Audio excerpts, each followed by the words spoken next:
सच्चिदानंद रूपाय विश्व उत्पत्ति आदि हेतवे तापत्रय विनाशाय श्री कृष्णाय वयं नमः। भाचक्र।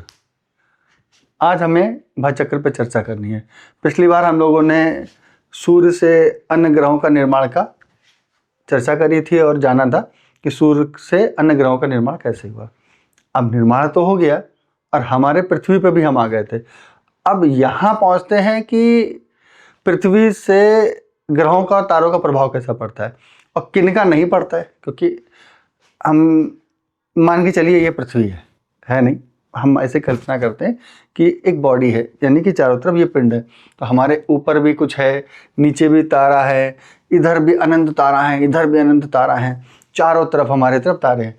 तो क्या हमको सब प्रभावित कर रहे हैं और अनंत अनंत दूरी तक हैं। तो इसके लिए पहले हमारी जब आयु बढ़ी हुआ करती थी, अभी आइडियल आयु 120 वर्ष की मानी गई है ज्योतिष में, उसके हिसाब से हम लोग गणना करते हैं। तो बहुत बहुत दूरी तक है, लेकिन हम पे प्रभाव कितना डालते हैं। जैसे हम आंखों से हम देखना चालू करते हैं, तो आंखों से हम चंद्रमा तक को देख लेते हैं और उसके पीछे तारों तक को देख लेते हैं। तो क्या हमारी दृष्टि तारों तक जाती है? हाँ, बिल्कुल जाती है, बात ठीक है। लेकिन हमें प्रभावी कौन कर सकता है और हम किसको प्रभावित कर सकते हैं? एक दृष्टि है, जहाँ तक हम पढ़ सकते हैं। हमारे पास आंखों में पढ़ने वाली दृष्टि कितनी है, दूर दृष्टि कितनी है। हम इसी तरह इसका भी आकलन करते हैं कि है सब कुछ।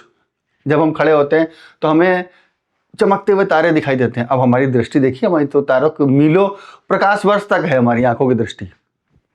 ठीक इसी तरीके से अस्तित्व तो तारों का बहुत है, लेकिन हमारे ऊपर और हमारे पृथ्वी पर किसका पड़ता है, आज हम सिर्फ इसका अध्ययन कर रहे हैं। इसका अध्ययन करने के लिए पृथ्वी के केंद्र से हमने 9 डिग्री ऊपर और नीचे एक बेल्ट की कल्पना करी।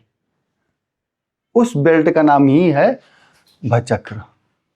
अब ये कैसे है?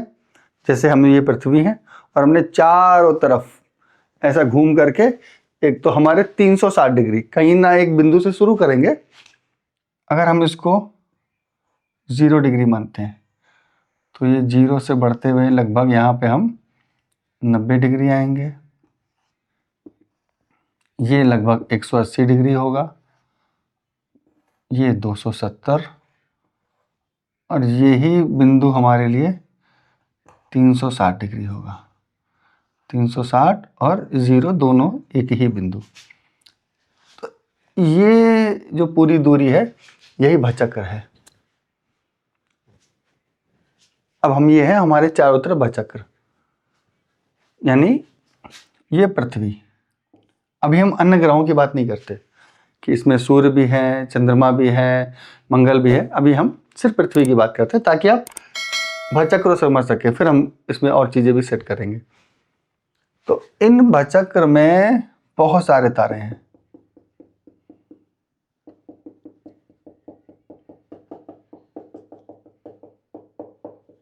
अब तारे काले नहीं होते, लेकिन समझाने के लिए यही बताना पड़ेगा। तो ये हो गए हमारे पास तारा। हम इस 0 डिग्री से होते हुए 90, 180, 270 से 360 पहुंचते हैं, पुनः 0 पर। तो ये जो तारों का समूह है हमारे पास, इनका जब अध्ययन किया गया, अब ज्योतिषीय दृष्टिकोण, भारतीय परंपरा, हम पाश्चात्य, हम बाद में चलेंगे। अभी सिर्फ हम खगोल में बात हैं। तो खगोल में इनको जब 12 भागों में बांटा गया, एक बड़ी बड़ी सी कुछ आकृतियां दिखाई दी। तो इन 360 डिग्री में जब आकृतियों में बड़ी बड़ी आकृति देखी गई, जिन बड़ी आकृतियों को राशि बोला गया, ह्यूप ऑफ स्टार्स, तारों का ढेर। उस ढेर की जब बात करी गई, ढेर मतलब ऐसा नहीं लगा, ढेर मतलब एक साथ जो ग्रुप है, तो ग्रुप ऑफ स्टार्स की जब बात करी गई तो एक आकृति का निर्माण हुआ कि इस आकृति का हमारे आसपास जो चीजें थी उससे मैच करती हुई। तो कुछ की शक्ल मेष भेड़ जैसी हुई, कुछ वृष मतलब हमारे जो गौवंश जिसको बोलते हैं, गौवंश मतलब उसके वृष की तरह, वृष मतलब नंदी महाराज की तरह। अब नंदी महाराज हम सामान्य भाषा में बोलें तो बैल जैसे, तो मेष वृष फिर मिथुन, कुछ जोड़े जैसा कुछ दिखाई दिया कि कुछ स्त्री पुरुष जैसे दो आकृति हुई। तो इसी तरह की अन्य अन्य आकृतियां हुई। इनको दृष्टि देने के लिए एंगुलर, कोणीय, एंगुलर मतलब कोणीय दृष्टि। अब जब हमारे पास कुछ चीजें अलग अलग होती है, जैसे हम यहाँ खड़े हैं और हमको इस दीवार की डिस्टेंस, इस दीवार की डिस्टेंस अलग अलग है, तो जब हमको इसका आकलन करने के लिए हम कोणीय दूरी लेते हैं। तो जब इसकी कोणीय दूरी करी गई तो इसको 360 डिग्री में मुख्य 12 आकृतियां पाई गई। तो जब 360 डिग्री को हम 12 से भाग देंगे तो एक खंड की जो आकलन हुआ वो 30 डिग्री का हुआ।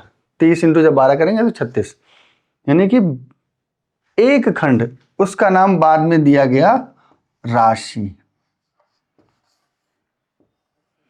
राशि 30 डिग्री की एक राशि होती है और इन आकृतियों को अलग अलग नाम दिया गया। क्या नाम दिया गया?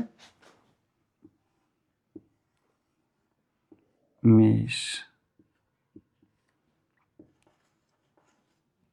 वृष, मिथुन,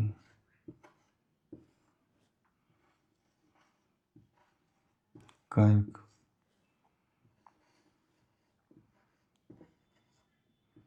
सिंह,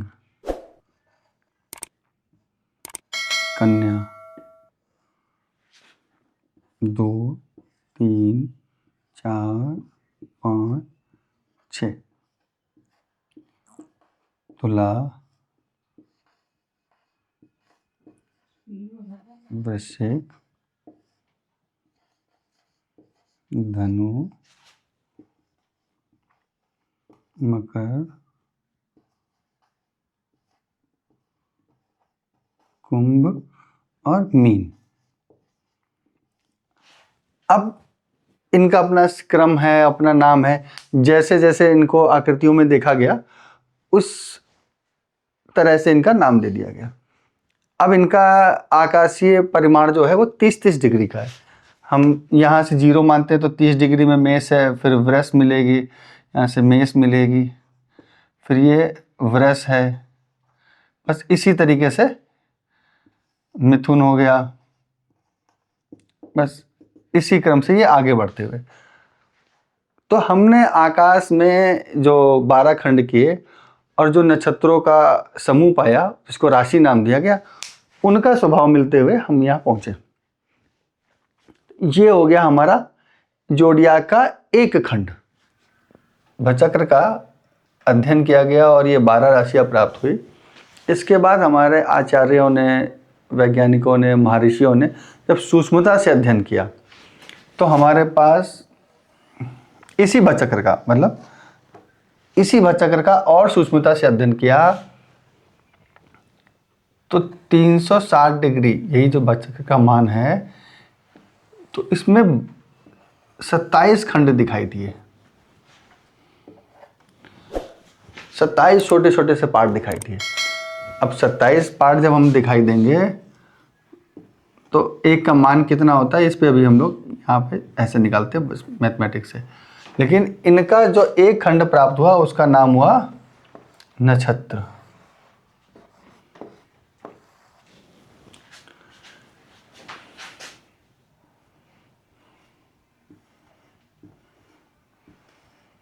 तो अब 27 में से हम जब घटाते हैं तो 6 इधर और 3 9 बचा हमारे पास, और हमने 0 ये उतार लिया। अब 27 को करते हैं तो 27 त्याई 7 तिरके 21 का 1 से लगा 2, 3 दूनी 6, 3 दूनी 7 तिरके 21 का 1 हाथ से लगा 2, 3 दूनी 6, 2 8, ये हुआ। फिर हमको बचा 9। यहीं से हम रुकते हैं। यहाँ पे ज्योतिष कठिन क्यों होती है? मैथमेटिकल भाग। जैसे समय वाला कैलकुलेशन हम कैलकुलेटर से नहीं कर सकते। अब आधा घंटा का मतलब किसी सेब का आधा करोगे 100 रुपए का आधा करेंगे, रुपए का आधा करेंगे तो 50 प्राप्त होता है। जैसे 1 रुपए का आधा किया तो 50 पैसे प्राप्त हुए। लेकिन इसमें डिग्री में जब हम चलते हैं तो हमें इसके पूरे का मतलब है 60 और आधे का मतलब है 30। तो अब हमको इसको दशमलव लगाने के बाद शून्य सीधे बढ़ा नहीं सकते क्योंकि ये 100 का आकलन हो जाएगा, तो हमें इसको चेंज करना पड़ेगा। अब हम लोग ये मैथ वाला पार्ट थोड़ी देर के लिए यहीं रोक देते हैं ताकि आपको बोर और कंफ्यूज ना हो जाओ।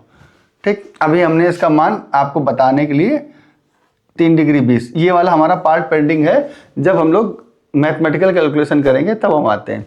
ये 60 का होता है, हमें 60 से गुणा करेंगे, फिर इसको हम लोग डिग्री को मिनट में बदल लेंगे और फिर निकाल लेंगे तो 20 आ जाएगा। वो बहुत विचित्र वाला नहीं है, सामान्य है।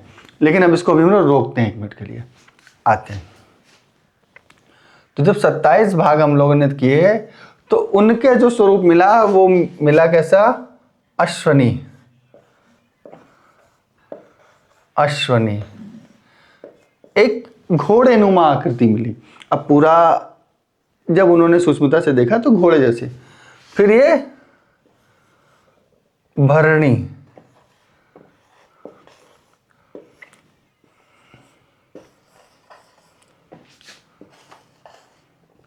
कृतिका, इसी क्रम में इनका नामकरण हुआ। अश्विनी, भरणी, कृतिका, रोहिणी, मृगशिरा, आर्द्रा, पुनर्वसु, पुष, अश्लेषा, मघा, पूर्व फाल्गुनी, उत्तरा फाल्गुनी, हस्त, चित्रा, स्वाति, विशाखा, ऐसे करते करते हम 27 नक्षत्रों की बात और लिंक वगैरह दे देंगे। आप इसको ठीक से पढ़िएगा ताकि कम समय में आपको हम ज़्यादा चीज़ें बता सकें। इस क्रम में विभक्त किया। अब इनका संबंध वापस इसी से ही है। क्यों? ये तो 30 डिग्री का था और ये 13 डिग्री, तो लगभग 2.25 नक्षत्र, 2 पूरे और तीसरे का छोटा भाग, ये एक राशि में आ जाएगा। तो हम बड़ा सा देखेंगे, जैसे हमने कोई बड़ी सी मकान देखा, मकान में हमने कमरे देख लिए, कमरे के भी छोटे पार्ट करेंगे।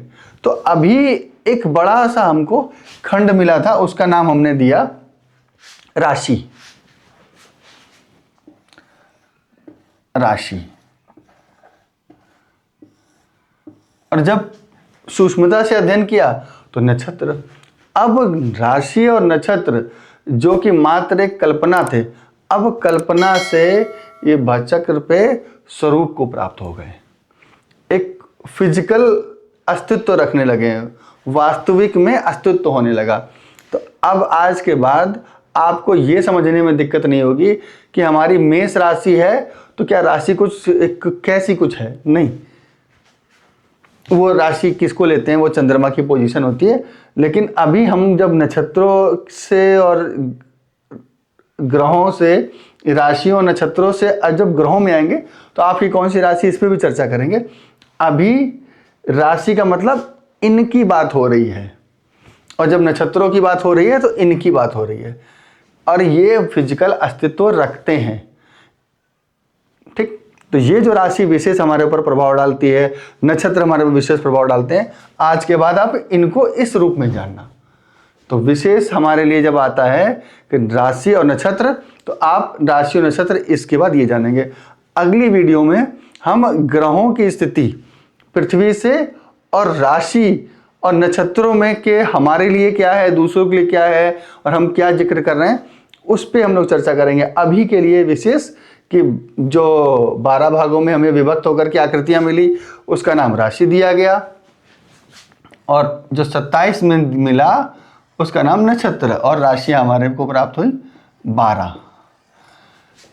इसके बाद हम लोग इसमें ग्रहों का भी अध्ययन करेंगे। तब तक के लिए श्री राम।